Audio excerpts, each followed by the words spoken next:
ઉનાળાના પ્રારંભ સાથે વડોદરા અને ભાવનગરમાં શરૂ થઈ ગઈ પાણીની પારાયણ. મહિલાઓએ કર્યું હલ્લાબોલ. મહિલાઓના હલ્લાબોલના દ્રશ્યો છે ભાવનગરના. ઉનાળાનો પ્રારંભ થતાની સાથે જ પાણીની પારાયણ શરૂ થઈ જતા માથું ફાડી નાખે તેવી ગરમીની વચ્ચે મહિલાઓ લાલગુમ થઈ ગઈ. ભાવનગરના કુંભારવાડામાં પાણીની સમસ્યાને લઈને મહિલાઓ એકત્ર થઈ હલ્લાબોલ કર્યો. કુંભારવાડા નારી રોડ ઉપર ઉતરી રોડ બંધ કરી દેતા ટ્રાફિક જામ થઈ ગયો. રોડ પર વાહનોના થપ્પા લાગી ગયા હતા. કુંભારવાડામાં અનેકવાર રજૂઆત કરવા છતાં પીવાના પાણીની સમસ્યા હલ ન થતા મહિલાઓ ગુસ્સે ભરાઈ હતી અને કુંભારવાડા નારી રોડને બંધ કરીને સ્થાનિક મહિલાઓએ હલ્લાબોલ કર્યો. રોડ બ્લોક કરી દેતા ટ્રાફિક પોલીસને પરસેવો છૂટી ગયો હતો. આદર વડોદરામાં પાણીનો વેડફાટ થયો.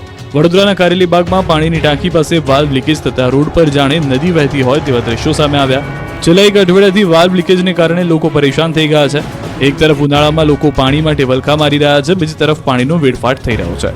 જોકે આ મામલે ઓપરેટરને સવાલ કરતા તેઓએ બચાવ મુદ્રામાં જોવા મળ્યા. અવારનવાર આ રીતે પાણીનો બગાડ થતા લોકોમાં રોષ ફેલાયેલો છે.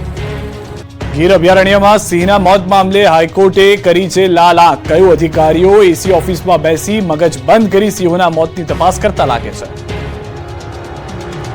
એશિયાની આન બાન અને શાન ગુજરાતનું ગૌરવ સાવજના ટપોટપ મોત થઈ રહ્યા છે. આ મુદ્દે હાઈકોર્ટે લાલાંક કરી છે. હાઈકોર્ટે ભારોભાર નારાજગી વ્યક્ત કરી હતી. જાન્યુઆરી મહિનામાં 3 સિંહોના રેલ અકસ્માતમાં મૃત્યુ થયા હતા. આ મામલે ગુજરાત હાઈકોર્ટે અધિકારીઓનો ઉધડો લીધો છે. અધિકારીઓ પોતાના કામમાં પૂરતું ધ્યાન ન આપતા હોવાનું અને સિંહોના મોત મામલે સરકારી અધિકારીઓ કોઈ પગલાં ન લીધાનું કોર્ટે અવલોકન કર્યું છે. મોત મામલે તપાસ અહેવાલથી હાઈકોર્ટે નારાજગી વ્યક્ત કરી છે. હાઈકોર્ટે નારાજગી વ્યક્ત કરતા કહ્યું કે 1 મહિનામાં 3 સિંહના મોતની ઘટના છતાંય કોઈ ગંભીરતા નથી. હાઈકોર્ટના ચીફ જસ્ટિસની ખંડપીઠે ભારે અસંતોષ વ્યક્ત કર્યો. કોર્ટે કહ્યું કે સિંહોના મોત દર્શાવે છે કે તંત્ર ગાઢ નિંદ્રામાં છે. એટલું જ નહીં, સિંહોના મૃત્યુ અટકાવવા માટે તંત્રએ વિવેક બુદ્ધિનો ઉપયોગ પણ કર્યો નથી. અહેવાલમાં સિંહના મોત કેમ થયા અને કયા કારણો જવાબદાર તે પણ સ્પષ્ટ નથી. સાથે સવાલ પણ કર્યા કે આ સમગ્ર મુદ્દે કેમ કોઈ પગલાં લીધા નહીં. હાઈકોર્ટે માર્મિક ટકોર કરતા કહ્યું કે અધિકારીઓ એર કન્ડિશનમાં ઓફિસમાં બેસીને મગજનો ઉપયોગ કર્યા વગર કામ કરતા હોય તેમ લાગે છે. રેલવે તંત્ર દ્વારા રજૂ કરાયેલા અહેવાલમાં સિંહોના મોત મુદ્દે 3 અધિકારીના નિવેદન અને 1 સિંહ ટ્રેકરને સસ્પેન્ડ કરાયાનો ઉલ્લેખ છે. આ મુદ્દે કોર્ટે કહ્યું કે નાના કર્મચારીને નોકરીમાંથી કાઢવાનો કોઈ અર્થ નથી.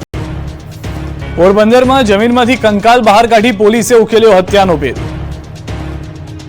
જમીનમાંથી કંકાલ બહાર કાઢી પોલીસે ઉકેલ્યો હત્યાનો ભેદ. વર્ષો બાદ પોલીસે હત્યાનો ભેદ ઉકેલવામાં સફળતા મેળવી. પોરબંદર જિલ્લાના રાણાવડવા ગામે વર્ષ 2017માં 38 વર્ષીય પરબત કુડિયાતર નામનો વ્યક્તિ ગુમ થયો હતો. એ વખતે ગુમ થયાની ફરિયાદ રાણાવાવ પોલીસ સ્ટેશન ખાતે નોંધાઈ હતી. આટલા વર્ષો બાદ આ વ્યક્તિની ભાળ નહોતી મળી, પરંતુ પોલીસને અચાનક જ એક કડી મળી. ગુમ થયેલા વ્યક્તિની હત્યા કરવામાં આવી હોવાની પોલીસને બાતમી મળી. આ હત્યા આ જ ગામના રહેવાસી ભીખા સીજા ઉલવા નામના વ્યક્તિએ કરી હોવાનું સૂત્રો પાસેથી હકીકત મળી. પોલીસે હકીકતને આધારે આરોપીની આગવી ઢબે પૂછપરછ હાથ ધરતા આરોપી ભીખા સીજા ઉલવાએ પોતે હત્યા કર્યાની કબૂલાત આપી. પોલીસની પ્રાથમિક તપાસમાં આરોપીને મૃતકની પત્ની સાથે આડા સંબંધ હોય, જેમાં મૃતક અડચણરૂપ જણાતા તેનું જ ગળું દબાવી દીધા અને હત્યા કરી દીધી. આ હત્યા બાદ મૃતદેહને ગામમાં આવેલ તળાવ નજીક ખાડો ખોદીને જમીનમાં દાટી દીધો હોવાની ચોંકાવનારી કબૂલાત કરી.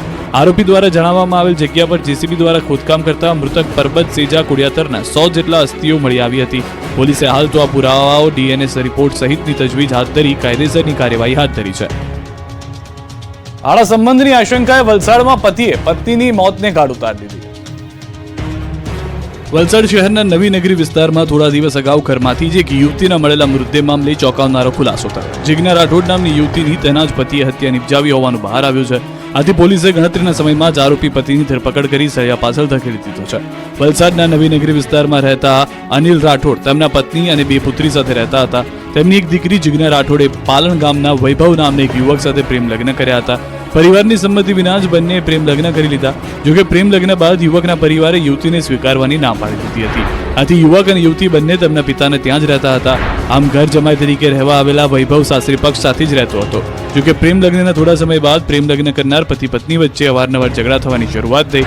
પતિને પત્નીના આડા સંબંધની આશંકા થતી હતી. આ બાબતે અવારનવાર ઝઘડા થતા હતા. આથી બંને વચ્ચે અંતર વધી જતા પતિ વૈભવ પોતાની પત્ની જિજ્ઞાથી પીછો છોડાવવા છૂટાછેડા લેવા માંગતો હતો, પરંતુ જિજ્ઞા તૈયાર થતી ન હતી. બોલાચાલી થઈ અને છૂટાછેડા નહીં આપતી પત્નીને પર આવેશમાં આવી પતિ વૈભવે પત્નીનું ગળું દબાવીને હત્યા કરી ત્યાંથી ફરાર થઈ ગયો હતો. રાજકોટની બીએ ડાંગર હોમિયોપેથી કોલેજમાં સ્ટાફ નકલી હોવાની વાત વહેતી થઈ. રાજકોટની બીએ ડાંગર હોમિયોપેથી કોલેજ પર આક્ષેપ લાગ્યા હતા કે આ હોમિયોપેથી કોલેજમાં સ્ટાફ નકલી છે. આક્ષેપ લાગતાની સાથે જ હોમિયોપેથી કોલેજ વિવાદમાં આવી હતી, ત્યારે આ મામલે કોલેજ સંચાલક જનક મહેતાએ નિવેદન આપ્યું હતું કે નેશનલ કમિશન ફોર હોમિયોપેથી ટીમની તપાસમાં ગેરરીતિ કોઈ સામે આવી નથી.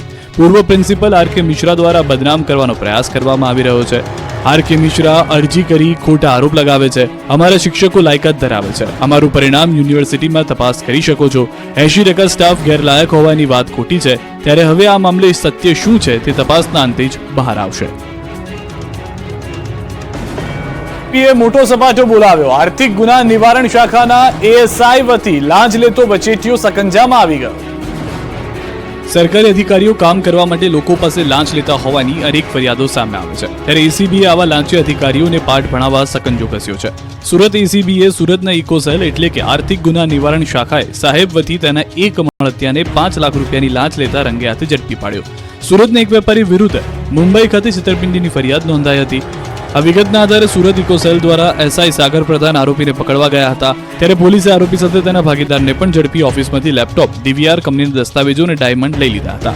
તમામ વસ્તુ અધિકારી ઇકોસેલની કચેરી ખાતે લાવવામાં આવી હતી. જો કે ગુનામાં સંડોવાયેલા વ્યક્તિને સુરત મુંબઈ પોલીસના હવાલે કરી દીધો હતો અને તેના ભાગીદારને છોડી મૂકવામાં આવ્યા હતા. પરંતુ ઓફિસમાંથી લઈ ગયેલો તમામ મુદ્દામાલ પરત મેળવવા પોલીસ અધિકારીએ 15 લાખની લાંચ માંગી.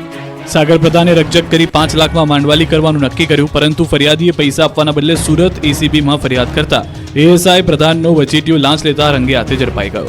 આ કેસમાં નવો ખુલાસો થયો છે કે અધિકારીઓ હવે વહીવટ માટે પોતાના સગા સંબંધીને રાખતા થઈ ગયા છે. સાળંગપુર મંદિરના નામે આવેલા 2 કરોડને બારોબાર ચાઉ કરનાર ઋષિ અરોઠેની આખરી ધરપકડ થઈ ચૂકી છે. માસૂમ દેખાતો આ વ્યક્તિ પૂર્વ રણજી ક્રિકેટર ઋષિ આરોઠે છે, જેની સામે સાળંગપુર મંદિરના કાર્યક્રમ માટે એકત્રિત થયેલ કરોડો રૂપિયાના દાનની રકમ ચાઉ કરવાનો આરોપ છે. ઋષિ આરોઠેની વડોદરા એસઓજી પોલીસે ધરપકડ કરી છે. વડોદરાના પ્રતાપગંજ વિસ્તારમાં રોઝરી સ્કૂલ સામે આવેલ ટાવરમાં રહેતા પૂર્વ ક્રિકેટર અને કોચ તુષાર આરોઠેના ફ્લેટમાંથી એસઓજી પોલીસે દરોડો પાડી 1.39 કરોડ રોકડ કબજે લીધા હતા.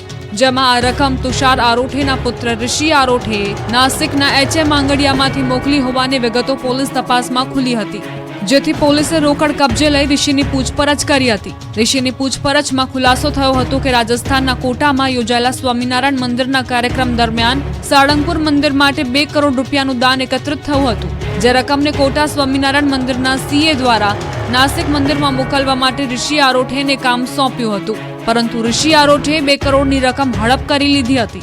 પોલીસને ઋષિ આરોઠે મોકલેલ 1.40 કરોડનો હિસાબ મળ્યો છે, પણ હજી 60 લાખનો હિસાબ નથી મળતો. આ અગાઉ માંજલપુર પોલીસ સ્ટેશનમાં 29.75 લાખની તેમજ રાવપુરા પોલીસ સ્ટેશનમાં બોલિંગના કોચિંગના નામે 5.27 લાખ પડાવી લેવા બાબતે ફરિયાદ નોંધાઈ હતી. વિકાસની દોડમાં વીજળી કપાઈ ગઈ. રેલ લાઇન નાખવાના ચક્કરમાં અરવલ્લીના 10